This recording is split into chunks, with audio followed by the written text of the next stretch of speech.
নমস্কাৰ। সফলতাৰ পিছে পিছে দৌৰি নুফুৰিবা।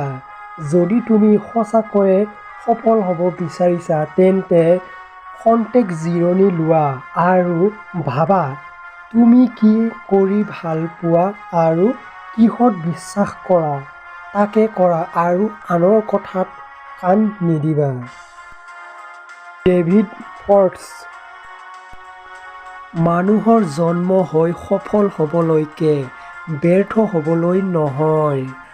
আত্মবিশ্বাসেই মানুহৰ জীৱনৰ সাফল্যৰ প্ৰথমটো সপোন।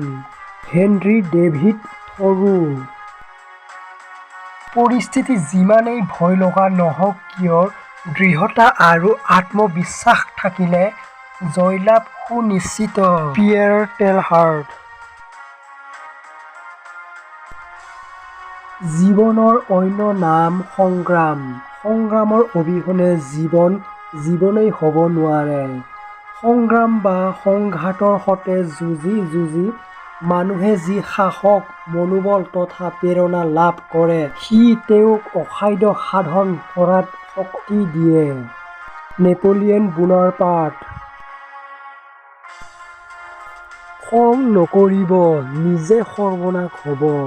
অহংকাৰ নকৰিবা, পতন হ'ব। কাকো ঘৃণা নকৰিবা, নিজেও ঘৃণিত হ'বা। ফাঁকি নিদিবা, ফাঁকত পৰিবা। স্বামী বিবেকানন্দ।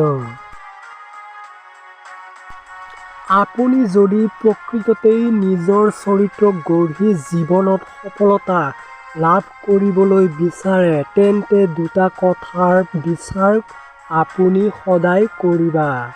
সেয়া হ'ল কোনবোৰ কাম আপোনাৰ সাধ্যৰ ভিতৰত পৰে আৰু কোনবোৰ আপোনাৰ অসাধ্যৰ ভিতৰত পৰে সঠিকটো বিচাৰ কৰি ল'বা। Francis Thomas.